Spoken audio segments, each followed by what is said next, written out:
Eu tenho experiência de trabalhar há mais ou menos 22 anos com animais, né?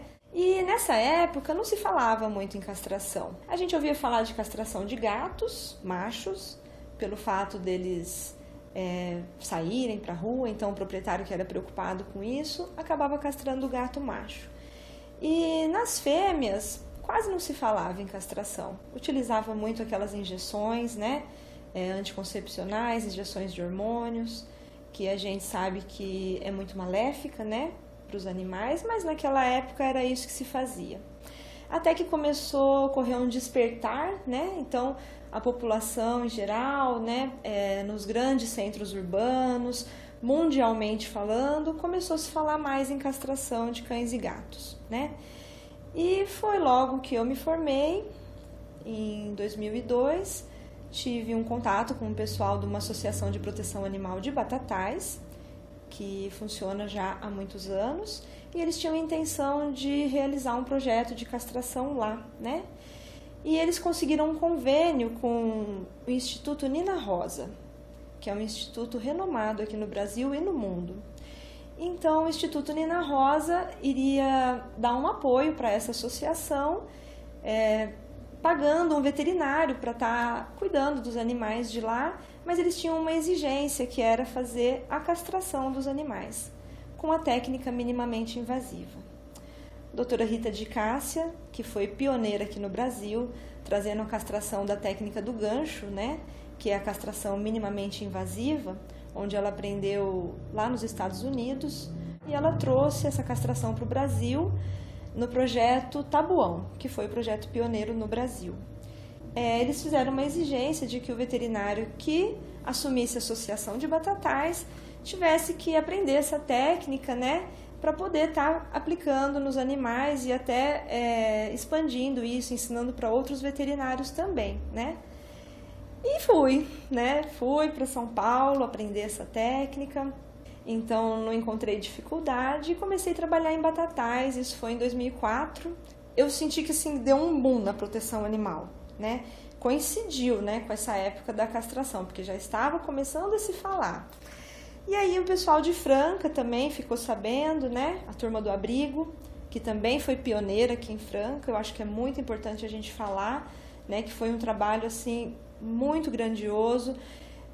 Foi até uma luta, né, porque teve um pouco de resistência dos próprios profissionais da cidade, porque era uma coisa nova, né? Antes não se falava em castração, agora todo mundo quer castrar.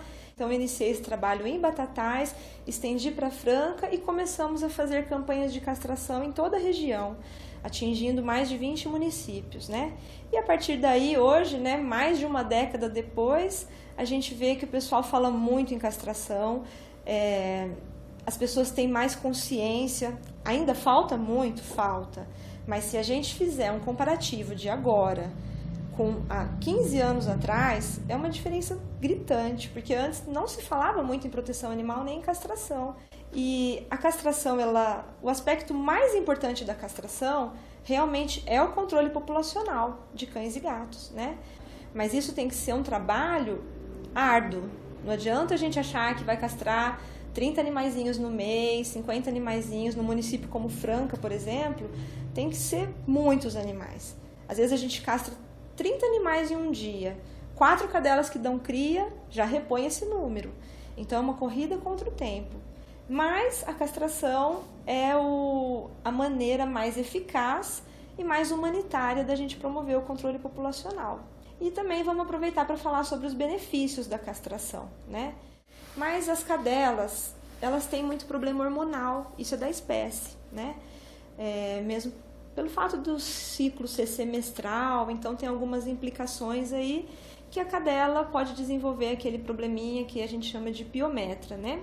Junta pus no útero, é uma infecção, ela acaba adoecendo e pode levar até a morte. Muitas vezes é uma infecção silenciosa, difícil de diagnosticar.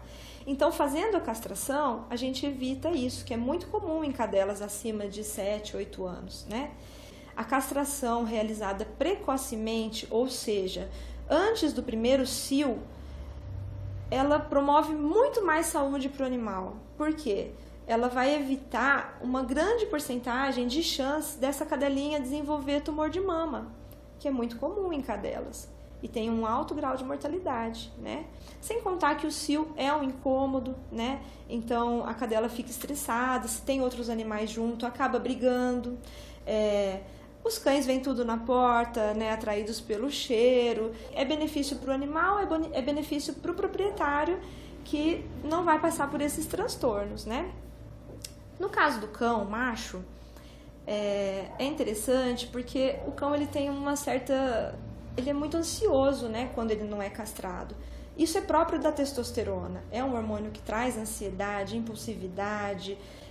Então, quando a gente faz a retirada dos testículos, né, e o animal não produz mais testosterona, ele deixa de ser tão ansioso, ele deixa de demarcar tanto território. Acabou o esqueminha de vacina, o animal já está protegido imunologicamente, é um animalzinho saudável, já pode fazer a castração. Não precisa ficar esperando que ele fique adulto, que a fêmea tenha cria. O animal ele age por instinto, né? Então, se ele não tem hormônio, ele não vai ter libido, não vai existir essa necessidade de estar cruzando, porque as pessoas às vezes têm dó de castrar o cachorrinho macho pensando nisso daí, né? Mas isso é uma coisa do ser humano, gente, não vamos confundir, né?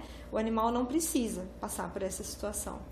E no caso dos gatos, né? Gato dá cria muito rápido. Se tiver um macho por perto, ela vai entrar no cio, às vezes antes de 30 dias de parida. E o ciclo da gata é totalmente diferente do ciclo da cadela. A cadela é de 6 em 6 meses certinho. A gata não. A gata é só ter a presença do macho e ela vai cruzando, igual coelhinho, ratinho, mesma coisa. Né? Então, é muito bom a gatinha estar castrada. Benefício total para ela. E o gato macho, né, todo mundo sabe que ele atingiu a maturidade sexual, ele já começa a andar pelos telhados e incomodar os vizinhos, então são brigas nos telhados, atropelamento, o gato chega todo machucado em casa, quando chega, né, tem aquelas pessoas que ainda colocam veneno. Você gosta do seu gatinho? Castra, porque assim vai evitar dele ficar nos telhados, fazendo bagunça, incomodando as pessoas, e você vai ter o seu gatinho por muito tempo, porque ele não vai querer mais sair. A castração não faz com que o gato perca aquela coisa de ser predador, não vai interferir nesse aspecto, o gato vai continuar com a sua personalidade. Então, falo a mesma coisa do caso do cão. Se é um cão de guarda, ele vai continuar sendo um cão de guarda. Se é um cão de companhia, bonzinho, ele vai continuar sendo. A castração não vai mudar a personalidade do cão. Ela vai mudar o aspecto sexual. Aquilo que o hormônio sexual faz com que o animal tenha, que é a ansiedade, o territorialismo, a micção, né? As fugas. Óbvio, né, que toda anestesia geral envolve risco para qualquer tipo de espécie. Os riscos são mínimos, eles estão presentes? Estão. Mas sendo uma equipe preparada, vai saber lidar com algum tipo de emergência, né? E se você pensar em todo o benefício que traz para o animalzinho, compensa a gente repensar, né, e fazer com que ele passe pela castração.